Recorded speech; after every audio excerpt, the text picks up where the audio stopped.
एक online education system जो ठीक तरह से इम्प्लीमेंट ही नहीं हुआ है, स्टूडेंट्स के कॉन्सेप्ट क्लियर नहीं है। अब आप किस तरह उनसे डिमांड कर रहे हैं कि अच्छा आप आगे पेपर्स दे दें। अब आपने अपनी तरफ से ऑनलाइन पढ़ाई दे ही दी, तो तलबा का एक वैलिड मुतालबा था कि जिस तर्ज पे क्लासेस हुई हैं उन्हीं तर्ज पे आप एग्ज़ाम्स लें। फ़ीसों में इजाफा हो रहा है, उनका कोई मुतालबा नहीं माना जा रहा, कोई कानूनी तरीका नहीं है जिसके मुताबिक या जिसके तहत वो इंतज़ामिया के पास या हुकूमत के पास अपनी आवाज़ लेके जा सकें। इस वक्त हम लाहौर में पंजाब असम्बली के सामने खड़े हैं, जहाँ पे मुख्तलिफ पब्लिक और प्राइवेट इंस्टीट्यूट्स और यूनिवर्सिटीज़ के स्टूडेंट्स जमा हुए हैं और अपना प्रोटेस्ट रिकॉर्ड करा रहे हैं। इनकी क्या डिमांड्स हैं, ये हुकूमत से और मुख्तलिफ प्राइवेट यूनिवर्सिटीज़ की एडमिनिस्ट्रेशन से क्या चाहते हैं, इस सिलसिले में हम मुख्तलिफ स्टूडेंट्स से बात करेंगे और उनसे पूछेंगे कि वो क्या डिमांड्स, क्या सेट ऑफ डिमांड्स लेके आज यहाँ पे इस जगह पर जमा हुए हैं। जी, आप अपना इंट्रोडक्शन कराएंगे। जी, मेरा नाम सिफ्त हसन है और PSF पंजाब से मेरा ताल्लुक़ है, पंजाब यूनिवर्सिटी का मैं स्टूडेंट हूँ। और आज हम इस प्रोटेस्ट पे इकट्ठे हुए हमारे उन 5 साथियों के लिए जिन्होंने प्रोटेस्ट किया और उनका जो एक आज़ादी इजहार है उनको इस हुकूमत ने, इस रियासत ने स्नब किया है और उनको रात तक जो है उन्होंने नामालूम मुकाम पर उनको भेज दिया और हमें मालूम नहीं हो रहा था कि हमारे साथी किधर हैं। अब हमारी जो डिमांड्स हैं वो एक स्कूल ऑफ थॉट की नहीं है, एक खास तरह के स्टूडेंट्स के लिए। इसमें मेडिकल स्टूडेंट्स भी इन्वॉल्व हैं, इसमें पब्लिक सेक्टर यूनिवर्सिटीज़ के भी स्टूडेंट्स इन्वॉल्व हैं, इसमें प्राइवेट सेक्टर के भी इन्वॉल्व हैं। हमारे मुतालबा सिंपल से हैं कि एक तो सबसे पहले इस हुकूमत से हम ये पूछते हैं, इमरान खान से कि उस्मान बुज़दार से, कि जो इन्होंने वादे किए थे नौजवानों को एम्पावर किया जाएगा वो किधर है। HEC के जो है ना वो 40% जो बजट है वो उसका कट किया गया है। उसके अलावा पिछले कोरोना के दरमियान जो फीसों में इजाफा किया गया, जो मेडिकल स्टूडेंट्स की फीसों में इजाफा किया गया, जो पब्लिक सेक्टर यूनिवर्सिटीज़ की फीसें बढ़ाई गई हैं, जो प्राइवेट सेक्टर की बढ़ाई गई हैं, वो स्टूडेंट इस वक्त ताकत नहीं रखते कि उनको फुल फिलअप किया जा सके। अभी जो ऑनलाइन क्लासेस का जो मसला है, हम पिछले 1 साल से मुसलसल एहतजाज में हैं और इस बात का सूबाई मिनिस्टर, गवर्नर पंजाब और वज़ीर आला समेत वफाकी मिनिस्टरों को भी मालूम है कि हमारे क्या प्रॉब्लम है। इन्होंने सबसे पहले ऑनलाइन क्लास के जो मसाइल थे उनको हल नहीं किया। अब ये हुकूमत ये कर रही है कि उन पिछले मसाइल को हल नहीं किया और आगे ये तालबा कह रहे हैं कि आप हमें फिजिकल पेपर जो है ना वो आप हमें हमसे ले लें। अब एक ऑनलाइन एजुकेशन सिस्टम जो ठीक तरह से इम्प्लीमेंट ही नहीं हुआ है, स्टूडेंट्स के कॉन्सेप्ट क्लियर नहीं है। अब आप किस तरह उनसे डिमांड कर रहे हैं कि अच्छा आप आगे पेपर्स दे दें। अब ये जितने भी हमारी डिमांड्स हैं इस पर हुकूमत सुन नहीं रही है और उल्टा आकर स्टूडेंट्स को धमका रही है, उनको ब्लैकमेल कर रही है और आगे कह रही है कि आप अपनी सियासी इज़हार की अब बात ही ना करें। अच्छा, तकरीबन 2 हफ्ते पहले आप लोग जो है बहुत सारे स्टूडेंट्स गवर्नर हाउस के सामने इकट्ठा हुए थे और उन्होंने तकरीबन यही मिलती जुलती डिमांड्स पेश की थी कि जी ऑनलाइन क्लासेस के रिज़ल्ट में जो होने वाले एग्ज़ाम्स हैं वो भी ऑनलाइन ही कराए जाए। तो उसके बाद से ये सिचुएशन जिस तरीके से प्रोग्रेस की है, आपको लग रहा था कि आपके क्या उम्मीद थी कि गवर्नमेंट का क्या रिस्पांस होगा और उसके अपोजिशन में क्या किस किस्म का रिस्पांस जो है अब आपको सामना करना पड़ा है उसका? देखिए, हम इस मुल्क के नौजवान हैं और हम बड़े पुरुमीद हैं। हमें जितना थकाएंगे हम थकेंगे नहीं, हमारी हिम्मत और हमारे जोश हैं वो बढ़ते रहेंगे और जब तक ये स्टूडेंट के मसले हल नहीं होते हम ये कैंपेन जारी रखेंगे। आज इधर मौजूद हैं, कल दोबारा गवर्नर हाउस जाएंगे, कल हमें इस्लामाबाद जाना पड़ा, हम उधर भी जाएंगे। हमें अपनी कैंपेन को अपने मुतालबा के साथ आगे बढ़ते जाएंगे। और सबसे बड़ा मसला जो है कि इस वक्त स्टूडेंट्स को जो यूनियंस की बहाली है, जब तक वो नहीं होगा, जब तक स्टूडेंट्स को स्टेक होल्डर नहीं माना जाएगा, VCs के साथ नहीं बिठाया जाएगा, मिनिस्टर उनको लूप में नहीं लेगा, तब तक ये मसाइल जो है ना ये जारी रहेंगे। इनको हल जब तक स्टूडेंट्स को स्टेक नहीं लिया जाएगा, उनको लूप में नहीं लिया जाएगा, तब तक ये मसले हल नहीं होंगे। मेरा नाम रज़ा गिलानी है, मैं गवर्नमेंट कॉलेज का ग्रेजुएट हूँ और मैं प्रोग्रेसिव स्टूडेंट्स कलेक्टिव के साथ शुरू से 2014 से वाबस्ता हूँ, स्टूडेंट सॉलिडारिटी मार्च वगैरह के साथ। अच्छा, 2014 से तो 5-6 साल हो चुके हैं, तो फिर उस वक्त क्या डिमांड्स थी और अब क्या डिमांड्स हैं? पहले आप किस लिए इकट्ठा होते थे और अब इकट्ठा क्या डिफरेंस? देखिए, 5-10 साल पहले तो प्रॉब्लम ये थी कि काफ़ी ज़्यादा डीपोलिटिसाइजेशन थी कैंपसेस के ऊपर। लोग अपने पॉकेट्स के अंदर निकला करते थे, लेकिन एक कंप्लीट, एक मुकम्मल तहरीक उस तरीके से उभर नहीं रही थी जिस तरह अब आप देखते हैं। सो पिछले 4-5 साल का हमने जो मतलब एक पूरा अमल देखा है वो यही है कि स्पॉन्टेनियसली लोग उठे हैं। पहले जो छोटे मोटे ग्रुप्स काम किया करते थे, स्टूडेंट मोबिलाइज करते थे, किसी तरीके से को प्रोटेस्ट करते थे, अब जो एक नई वेव आप देख रहे हैं उसकी सबसे बड़ी जो कैरेक्टरिस्टिक है वो यही है कि स्पॉन्टेनियसली लोग उठ रहे हैं। UMT में जो तालिब इल्म निकले हैं या UCBJ में तालिब इल्म निकले हैं, उनका किसी सियासी तहरीक के साथ प्रायर ताल्लुक़ नहीं है, लेकिन चूँकि कैंपसेस के ऊपर लाइफ इतनी तंग कर दी गई है, उनकी फ़ीसों में इजाफा हो रहा है, उनका कोई मुतालबा नहीं माना जा रहा, कोई कानूनी तरीका नहीं है जिसके मुताबिक या जिसके तहत वो इंतज़ामिया के पास या हुकूमत के पास अपनी आवाज़ लेके जा सकें और उसकी वजह से फिर वायलेंस भी होता है, ये सारी चीज़ें होती हैं। सो ये जो पूरी एक नई तहरीक का उभरना है, इसको एक आपको एक नेशनल प्लेटफॉर्म, एक नेशनल कनेक्शन के साथ देखना होगा कि जिस तरह पश्तूनख्वा के अंदर एक मूवमेंट नहीं उभरती है, बलूचिस्तान के अंदर उभरती है, सिंध के अंदर उभरती है।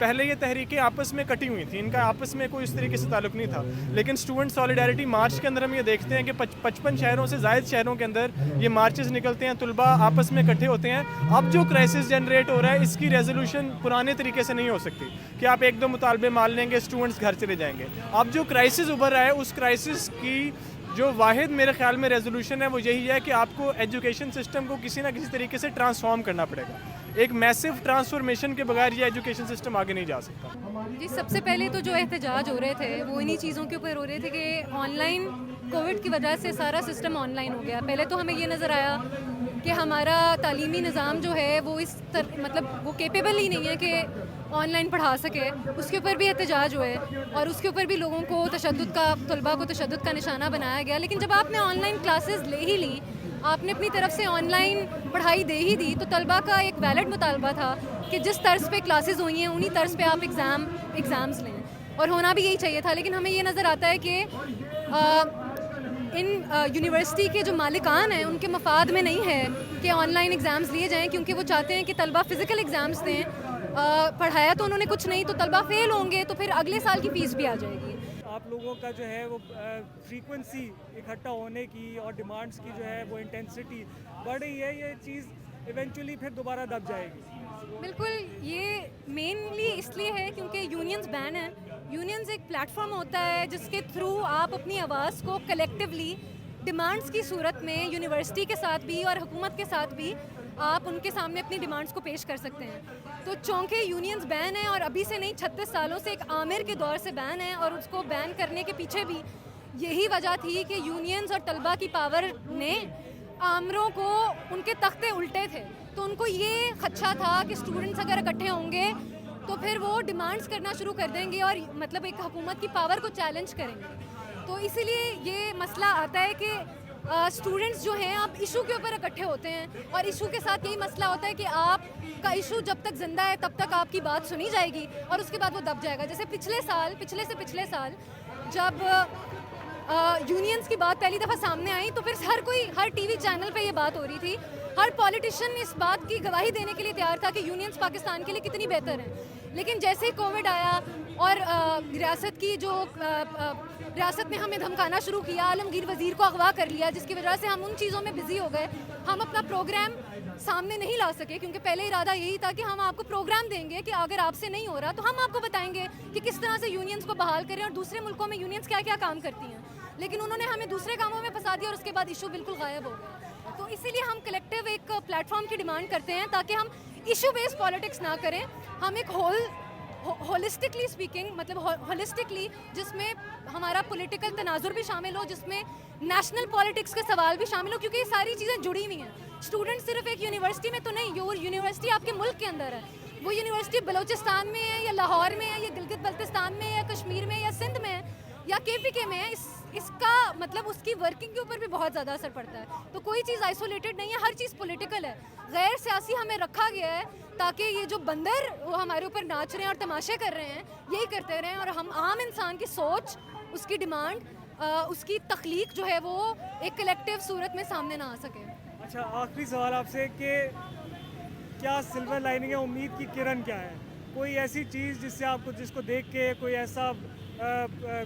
ऐसा वाक़या या कोई ऐसी चीज़ जिसको देख के आपको लगता है कि अच्छा नहीं, अभी भी जो है उम्मीद की किरण है, अभी भी कोई चेंज जो है या तब्दीली जो स्टूडेंट्स चाहते हैं वो लाई जा सकती है और जल्द लाई जा सकती है? एक तो ये कि हम तब्दीली ने पूरा निज़ाम बदलने की बात करते हैं, क्योंकि ये जो तब्दीली का भी नारा है वो इमरान खान ने भी लगाया और हमने देखा है कि किस तरह की तब्दीली उन्होंने लाई है, जो कि बिल्कुल नहीं, बस सिर्फ चेहरा बदल दिया जाता है और निज़ाम वही रहता है। तो उम्मीद की किरण यही है कि अब स्टूडेंट्स आहिस्ता आहिस्ता पोलिटिसाइज हो रहे हैं, जिसका मतलब है कि उनको समझ आ रही है कि एक फ़र्द की ज़िंदगी सोसाइटी के साथ लिंक्ड है। तो सोसाइटी में जो भी निज़ाम चल रहा है वो आपके चाहने ना चाहने के बावजूद आपकी इनफरादी ज़िंदगी के ऊपर बहुत मतलब यानी कि बहुत उसके शदीद असरात होते हैं, जैसे कि आपकी इकोनॉमिक पॉलिसी क्या है, जैसे कि आपकी मुआशी पॉलिसी क्या है, आपकी इन्वायरमेंटल पॉलिसी क्या है, उससे आप मतलब सांस का मसला अगर होता है या सेहत के ऊपर मसाइल हैं, वो सबको उसी तरह से इफ़ेक्ट करते हैं। और ज़ाहिर है जिसके पास पैसा ज़्यादा है